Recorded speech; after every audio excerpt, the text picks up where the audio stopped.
Bhagavad Gita, Chapter 8, verse 19 to 22. Please note English translation is given in the end of every shlok. Bhagavad Gita, Chapter 8, verse 19. Bhutgrama sa evayam bhutva bhutva praliyate.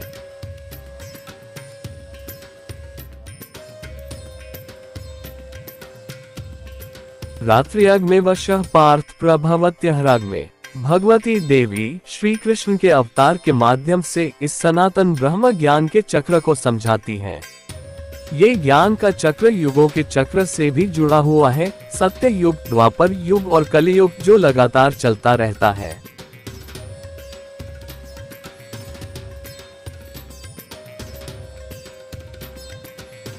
ये चक्र सत्य युग की प्रभात से शुरू होता है, जब वैदिक ब्रह्म ज्ञान अपने सबसे शुद्ध और मौलिक रूप में पुनः प्रकट होता है। जैसे जैसे ये चक्र द्वापर युग में प्रवेश करता है, ये ज्ञान धीरे धीरे क्षीण होने लगता है, लेकिन तब भी लगभग आधी जनसंख्या इससे जुड़ी रहती है।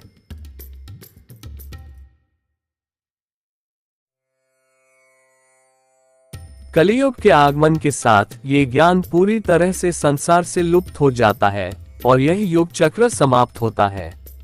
ये प्रक्रिया बार बार घटित होती रहती है। सत्य युग मानव सभ्यता का एक गौरवशाली युग होता है।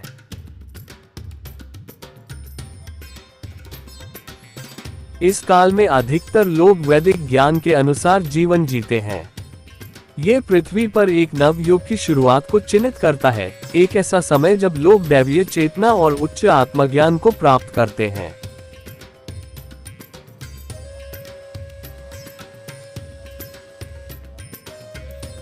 इसे सत्य युग कहा जाता है। ये सत्य के प्रकाश से भरा हुआ युग होता है, जिसे वैदिक ज्ञान दिशा देता है। ये स्वर्णिम काल दिन की तरह होता है, जहां अज्ञान का अंधकार समाप्त हो जाता है और उसका स्थान सत्य के प्रकाश से प्रकाशित होता है, जो एक आत्मजागृत योगस्थ व्यक्ति द्वारा प्रकट होता है।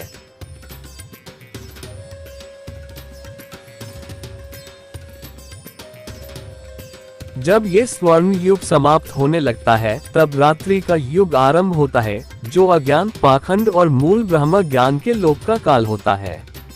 आखिरकार यह ज्ञान समाज से पूरी तरह से विलुप्त हो जाता है और केवल देवी के पास ही शेष रहता है, जो इसकी मूल और शाश्वत स्रोत है।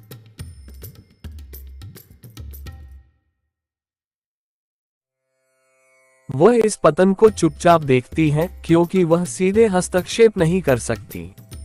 वह केवल एक सच्चे योगस्थ के माध्यम से संवाद कर सकती है, जो हजारों वर्षों में केवल एक बार पृथ्वी पर प्रकट होता है।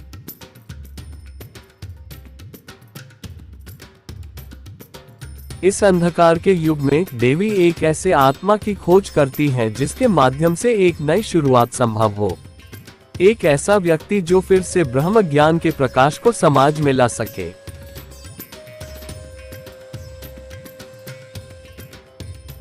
संस्कृत में इस पावन जागरण को सुप्रभातम कहा जाता है और अंग्रेजी में इसे डॉन, एक नई ब्रह्मिक चेतना के चक्र की शुरुआत कहा जाता है।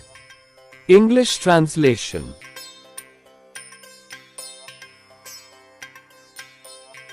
भूतग्राम स एवायम भूत्वा भूत्वा प्रलीयते। रात्रियाग में वश पार्थ प्रभवत्यः राग में। The goddess, through the avatar of Sri Krishna, explains the eternal cycle of divine knowledge.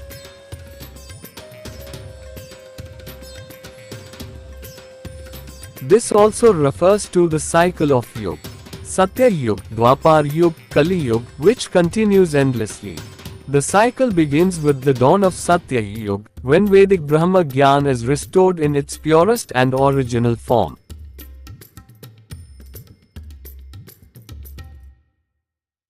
As the cycle progresses into Dwapar Yug, this knowledge gradually fades, yet about half of the population remains connected to it. With the arrival of Kali Yug, the light of this knowledge disappears from the world, marking the end of that cycle.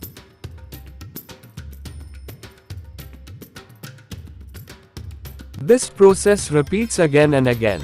Satya Yuga is a glorious era in human civilization. During this time, the majority of people live by the original Vedic knowledge.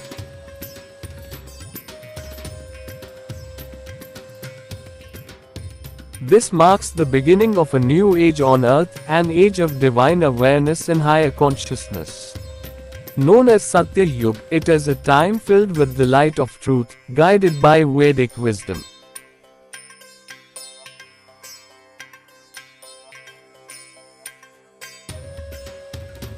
This golden era resembles daytime, when the darkness of ignorance is replaced by truth, revealed through a self-enlightened yogist individual. As this golden age comes to a close, the night period begins, an age of ignorance, false beliefs, and the loss of original Brahma Gyan.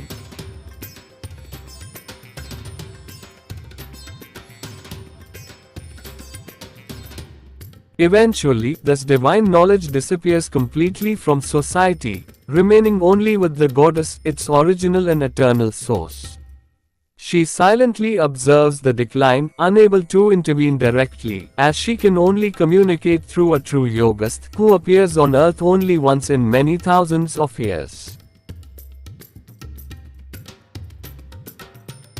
In this age of darkness, the goddess searches for a soul through whom a new beginning can emerge, someone capable of restoring the light of divine knowledge.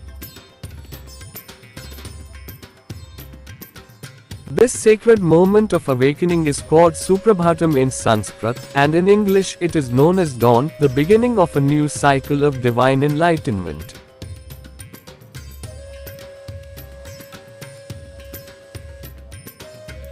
Bhagavad Gita, Chapter 8, Verse 20.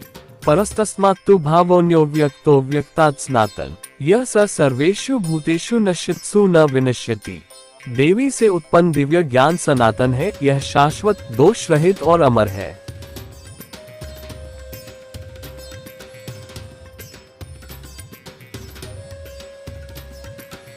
ये ज्ञान सृष्टि की शुरुआत से ही मौजूद है और बिना किसी बदलाव के सदा बना रहेगा. देवी पहले ही बता चुकी है कि यह पवित्र ज्ञान एक चक्र में चलता है. ये ज्ञान पहले प्रकट होता है, फिर फैलता है, लेकिन धीरे धीरे लोग इसे गलत समझने लगते हैं और आखिर में यह समाज से लुप्त हो जाता है.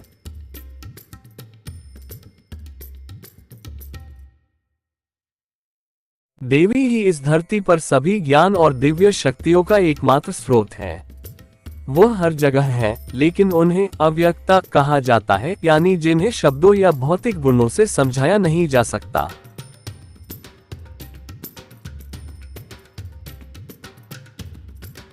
देवी खुद को सिर्फ योग में स्थित व्यक्ति को ही प्रकट करती है, इसलिए उन्हें अव्यक्ता कहा जाता है. जब धरती से ब्रह्म ज्ञान पूरी तरह समाप्त हो जाता है, तब भी वह देवी के पास सुरक्षित रहता है.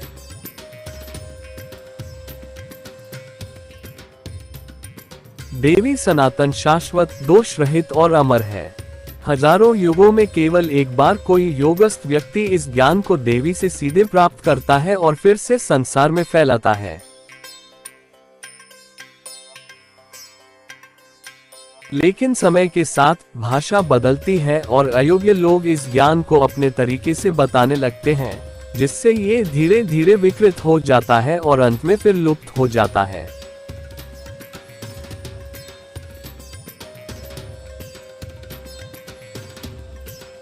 इस प्रकार धीरे धीरे अंधकार का समय आ जाता है, एक ऐसा समय जब पाखंड बढ़ता है और आध्यात्मिक अंधकार फैलता है, क्योंकि ब्रह्म ज्ञान मौजूद नहीं होता.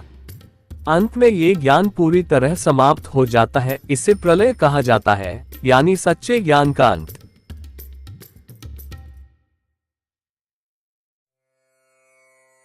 English translation.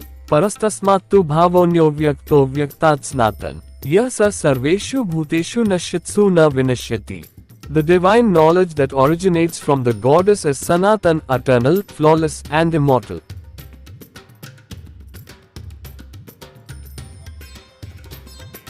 This knowledge has existed since the very beginning and will continue to exist forever, unchanged and everlasting. The goddess has already explained that this sacred knowledge moves in a cycle.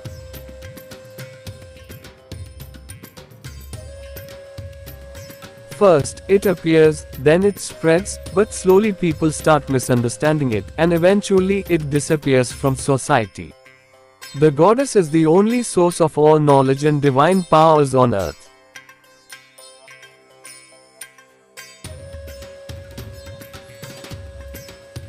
She is present everywhere but is called Avyakta, meaning she cannot be described using physical qualities or words, as well as she can express herself only to a person who is established in yoga, meaning the yogast individual, which is also why she is called Avyakta.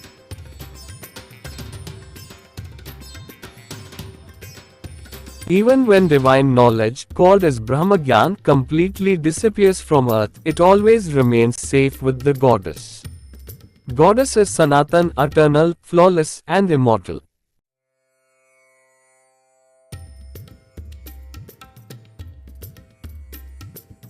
Once in thousands of ages, a yogist person receives this knowledge directly from her and re-establishes it in the world. But over time, due to changes in language and because unqualified people spread this knowledge in the wrong way, it slowly gets distorted and finally vanishes again.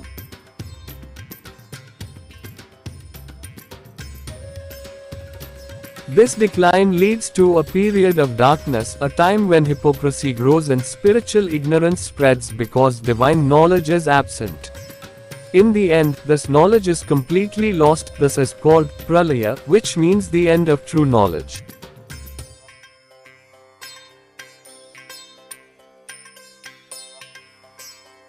Bhagavad Gita, chapter 8, verse 21. Pavyaktokshar ityuktastamahu parma gatim. यम प्राप्य न निवर्तन्ते तद्धाम परमन माम। अव्यक्तोक्षर उस सनातन और शाश्वत ज्ञान को दर्शाता है जिसकी उत्पत्ति देवी से हुई है, जिन्हें अव्यक्ता भी कहा जाता है।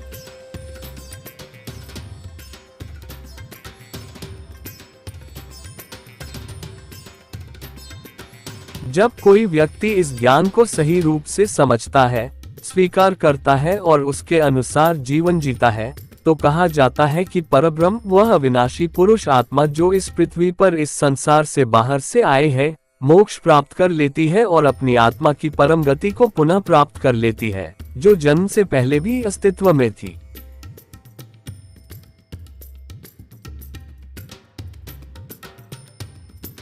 जब ऐसी आत्मा मुक्ति या मोक्ष प्राप्त कर लेती है, तब उसे फिर से जन्म और पुनर्जन्म के चक्र में आने की कोई आवश्यकता नहीं रह जाती।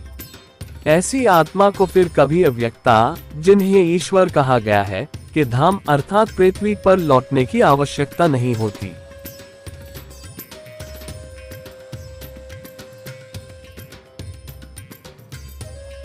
English translation. अव्यक्तोक्षर इत्युक्तस्तमाहु परमा गतिम यम प्राप्य न निवर्तन्ते तद्धाम परमन माम।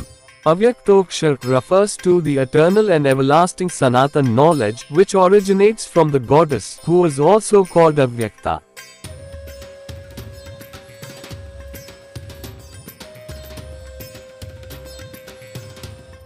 When a person truly understands this knowledge, accepts it, and lives according to it, it is said that Parabrahma, the imperishable male soul who came to this earth from beyond the material world, attains moksha and regains the Param Gati, supreme state of his soul, which existed even before birth.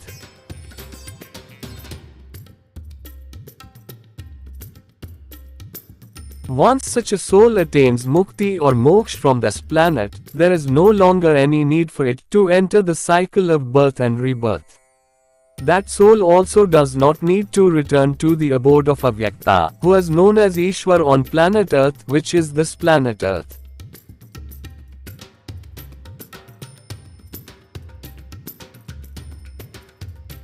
Bhagavad Gita अध्याय 8 श्लोक 22। पुरुषः स परः पार्थ भक्त्या लभ्यस्त्वनन्यया यस्यान्तःस्थानि भूतानि येन सर्वमिदं ततम्। पुरुष की आत्मा को परब्रह्म कहा जाता है क्योंकि उसका उद्गम इस पृथ्वी से परे किसी अन्य लोक से हुआ है।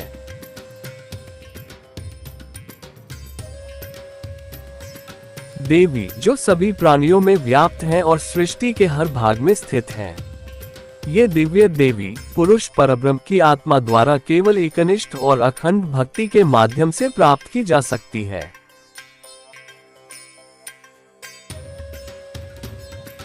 वही देवी सभी प्राणियों का आधार है, ज्ञान का सनातन स्रोत और सभी के भीतर स्थित पालक शक्ति है। केवल सच्ची भक्ति के द्वारा ही उन्हें प्राप्त किया जा सकता है।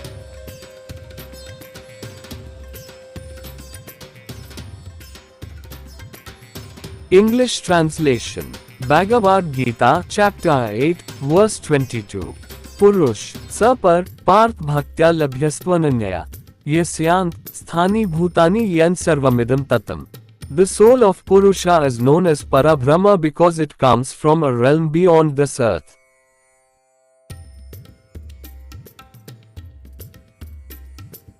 The goddess who pervades all living beings and exists within every part of creation is the divine essence present throughout the universe. This divine presence, the goddess, can be attained by the soul of Purusha, Parabrahm, through exclusive and undivided devotion. She is the body of all living beings and eternal source of knowledge and sustaining power within all beings. Only through true devotion she can be attained.